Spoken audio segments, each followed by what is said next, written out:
11월 하순 어느 날의 일이었다. 야마모토 시니치는 본부 1층에 있는 사무국 책상에 앉아 산처럼 쌓인 책과 색지에 벗을 격려하기 위한 휘호를 쓰고 있었다. 붓에 먹을 찍기 위해 얼굴을 들었을 때 로비에 서 있는 한 부인부의 모습이 보였다. 하키원처럼 보였다. 시니치가 2, 3분 뒤에 다시 로비를 보았을 때도 그 부인은 기다리고 있었다. 붓을 놓고 자리에서 일어나 로비로 향했다. 기다리게 해서 죄송합니다. 어느 분께 용건이 있으신가요? 부인은 자신이 본부에 온 이유를 시니치에게 이야기했다. 부인은 반담으로써 조직 내 인간관계로 고민하다 소속 조직의 간부인 본부 직원에게 지도를 받고 싶어 전화를 했더니 본부로 찾아오라고 했다는 것이다. 그래서 약속한 시간에 맞춰 왔는데 그 직원이 자리를 비워 여기서 기다리는 중이라고 했다. 시니치는 언제 돌아올지 모르는 직원을 마냥 기다리도록 해서는 죄송하다고 생각하여 자신이 대신 상담에 응하기로 했다. 자상하게 부인의 이야기에 귀를 기울이며 정성을 다해 격려하고 지도했다. 더욱이 서적의 격려의 글과 부인의 이름을 희호하여 기념으로 주었다. 그때 부인과 만나기로 약속했던 직원이 밖에서 돌아왔다. 이미 약속 시간보다 1시간 가까이 늦은 시간이었다. 시니치의 모습을 보고 당황한 그 직원은 선생님, 정말 죄송합니다. 하고 깊이 머리를 숙였다. 내게 사과할 게 아니라 오랫동안 기다리신 이분께 사과해야지요. 예, 너무 늦어서 정말 죄송합니다. 직원이 말하자 부인은 웃는 얼굴로 대답했다. 아닙니다. 괜찮습니다. 바쁘신데 무리한 부탁을 한 저야말로 죄송합니다. 게다가 오늘은 이렇게 야마모토 선생님께 지도를 받을 수 있어 제 생에 잊을 수 없는 기념일이 되었습니다. 마치 꿈만 같습니다. 본부로 오라고 말씀하시지 않았다면 선생님을 뵐 수 없었을 거예요. 정말 감사합니다. 부인은 얼굴 가득 웃음을 띠고 기쁜 마음으로 돌아갔다. 시니치는 사무국에 돌아오자 그 직원에게 물었다. 자네는 왜 늦었나? 예, 예정보다 거래처 담당자와 이야기가 길어져서 늦었습니다. 그런 경우엔 당연히 도중에 전화를 걸어 늦는다는 내용의 전원을 누군가에게 부탁해야 하지 않겠는가? 그것은 사소한 일일지도 모른다. 그러나 거기에 관료주의의 싹이 있기에 시니치는 놓치지 않았다. 오히려 아직 작은 싹일 때 도려내야 한다고 생각했다. 시니치는 말했다. 만약 자네와 약속한 사람이 큰 회사 사장이라면 연락도 없이 1시간씩이나 늦는 일이 있었겠는가? 아닙니다. 그러지 않았을 겁니다. 그렇겠지. 그것은 자네의 마음 어딘가에 학회원이니까 늦어도 괜찮겠지 하는 안이한 생각이 자리 잡고 있는 것이 아니겠나. 또 속마음은 나는 간부이니까 늦어도 괜찮다는 교만한 생명이 있는지도 모른다. 그 자체가 민중을 깔보는 자세이고 이미 관료주의에 물들어 있다는 증거가 아니겠나. 간부는 그 중에서도 본부 직원은 회원을 지키고 봉사하기 위해 있다. 그런데 학회 간부라고 하여 동지가 신뢰하고 존경해 주는 것을 빌미로 자신이 출세했다고 착각하여 교만해지고 만다. 이렇게 두려운 것은 없다. 이런 일은 그만의 문제가 아닙니다. 예를 들면 안내 창구에서 손님이 왔다고 알려오면 전화를 받은 사람은 그저 없습니다 라고 대답하고 끝내버리는 것도 문제입니다. 그 직원이 어디에 가서 언제 돌아오는지를 파악하여 전해야 합니다. 경우에 따라서는 자신이 대신 만나 용건을 듣는 등 상대가 납득할 수 있도록 해야 합니다. 또 최근에는 자기 전화 외에는 좀처럼 받지 않으려 하고 받아도 차갑고 무뚝뚝하게 대응하는 사람도 있습니다.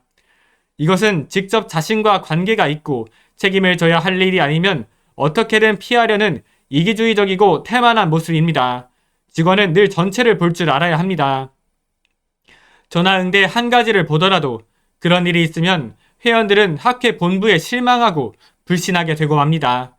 외부 사람이라면 학회를 형편없는 것으로 인식하게 될 것이고 결국 비판적인 학회의 적이 되어버릴지도 모릅니다.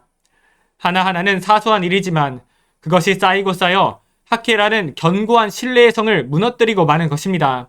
그렇기 때문에 사소한 일 하나하나가 소중합니다.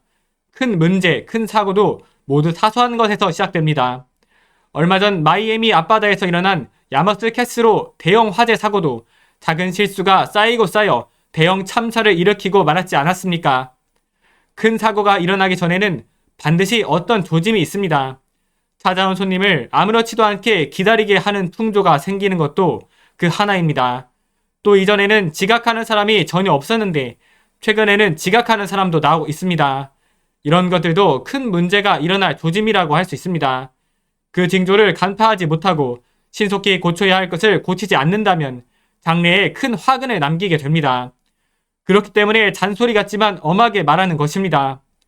또 야마스 캐스로의 경우 선내 점검에서 화재를 발견할 수 있었는데도 그렇지 못했습니다. 이것은 본래 당연히 해야 할 체크를 태만히 했기 때문입니다. 다시 말해 대충 넘어갔던 것입니다. 거기에는 한 번쯤은 대충 지나가도 괜찮겠지 라는 방심과 타성이 있었습니다. 승무원의 아주 작은 방심과 타성이 돌이킬 수 없는 참사로 이어지고 말았던 것입니다. 그럼 그런 방심과 타성, 나태는 어디에서 생기는가? 그것은 책임감의 결여에서 비롯되는 것입니다. 그러므로 광선리퍼를 추진해갈 사명을 짊어진 본부 직원은 자신에게 주어진 일만 하면 된다는 고용자 근성이어서는 절대 안 됩니다. 여하튼 직원은 자신이 학회를 책임지겠다는 회장인 나와 똑같은 자각, 똑같은 결의로 일어서주기 바랍니다. 전 직원이 나의 대리라고 생각해 주기 바랍니다. 그리고 학회를, 직장을 사수해 가는 겁니다. 신이치는 광선리퍼를 바라기 때문에, 학회를 생각하기 때문에 본부 직원에게는 엄했다. 하지만 신이치는 누구보다도 자기 자신에 대해 가장 엄격했다. 그렇기 때문에 아무리 엄해도 모두가 그를 신뢰하고 따라온 것이다. 인간을 육성하는 일은 말로만 되는 것이 아니다. 함께 행동하고 스스로 모범을 보였을 때 비로소 이루어지는 것이다. 어떠한 길이든 그것을 심화하고자 할 때 가르침을 받고 지표로 삼을 수 있는 모범적인 존재가 꼭 있어야 한다. 그것이 스승이다. 그리고 그 스승에게 보답하려 할 때 그곳에 자연히 제자의 길이 생겨난다. 그것은 구도하며 살아가는 인간의 필연적인 귀결이라 할 수 있겠다. 마키쿠치 선생님이 신심을 시작하신 때는 57세입니다. 도다 선생님이 추록하시어 광천유포에 오직 홀로 일어서신 때는 45세입니다. 두 분 모두 작년 시절에 크게 발심하시어 광천유포의 싸움을 일으키셨습니다. 그것이 우리 학회의 전통입니다. 나 또한 작년부입니다. 아무쪼록 여러분은 나와 함께 학회 정신을 근본으로 하여 늠름하게 일어서 창가의 정을 지탱하는 황금기둥이 되어주시기 바랍니다. 어서 전집입니다. 비유하건대 사람이 땅에 의해 쓰러진 자가 도리어 땅을 짚고 일어나는 것과 같다. 지옥에는 떨어졌지만 속히 나와서 부처가 되느니라. 나의 기심의 묘호랭개큐를 본전으로 숭앙하고 나의 기심 중의 불성 남묘호랭개큐라고 부르고 불리어서 나타나심을 부처라고 하느니라. 비유컨대 세상 속에 새가 울면 하늘을 나는 새가 불리어서 모이는 것과 같고 하늘을 나는 새가 모이면 세상 속의 새도 나가려고 함과 같으니라. 입으로 몇 법을 봉창하면 나의 몸에 불성도 불리어서 반드시 나타나시고 범왕 재석의 불성은 불리어서 우리들을 지키시고 불보살의 불성은 불리어서 기뻐하심이라. 그러므로 법화경에 만약 잠시라도 가지는 자는 내가 즉 환희하며 제불도 또한 그러하니라고 설하심은 이 심이니라.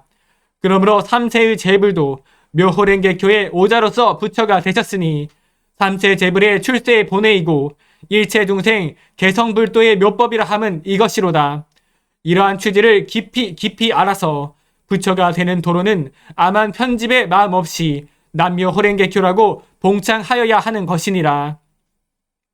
자, 기관지입니다.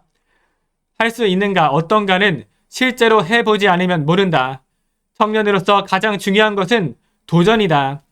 자기로서는 무리일지 모른다고 생각해도 그것에 도전해 갈 때 성장이 있으며 자신의 경애를 열어갈 수 있다. 이날 독서는 플라톤의 알키비아데스 2편을 읽었습니다. 신에게 소망을 빌려가는 알키비아데스를 만난 소크라테스는 섣불리 신에게 빌어서는 안 된다고 그를 말린다. 자신은 좋은 것이라고 믿고 있지만 사실은 그렇지 못한 것을 비는 데서 불행이 비롯되기 때문이다. 따라서 신에게 비는 가장 좋은 기도는 좋은 것들은 빌든 빌지 않든 우리에게 주십시오. 끔찍한 것들은 빌더라도 막아주십시오 라는 기도이다. 소크라테스가 따지는 순서는 이렇다. 무언가 소원을 빈다는 것이 대체 어떤 의미인가? 그것은 소원을 비는 사람에게 좋은 것을 비는 것이 아닌가? 그런데 그 사람은 정말 자기에게 좋은 것이 무엇인지 알고 있을까? 실제로는 자기에게 좋은 것이 아니라 오히려 나쁜 것을 좋은 것인 줄 알고 빌면 어쩔 것인가? 그것은 스스로 자신에게 불행을 비는 꼴이 되지 않겠는가? 이런 일을 없애려면 어떻게 해야 할까? 장기적이고 전체적인 관점에서 궁극적으로 가장 좋은 것에 대한 알을 현재 갖고 있지 않다면 어떤 기도를 해야 할까? 그때는 스스로 판단하기보다 신에게 판단을 맡기는 편이 더 낫지 않을까? 자, 이 한 구절을 제가 기록한 이유는 저희 신심에서 돼도 공덕, 안 돼도 공덕이라는 말이 있지 않습니까? 그거에 대해서 일반 교양 서적에서 어떻게 다르게 설명할 수 있을까라는 부분에 좀 관점을 둬서 기록을 했습니다. 이날 아침 근획 저녁 금액은 35분 30분 했고 신인간 해명 어서 기관지 연찬을 했습니다.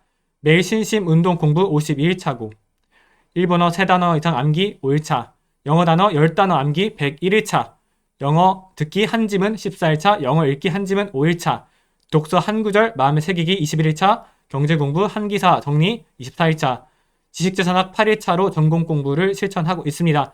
감사합니다. 앞으로도 계속해서 정진하겠습니다.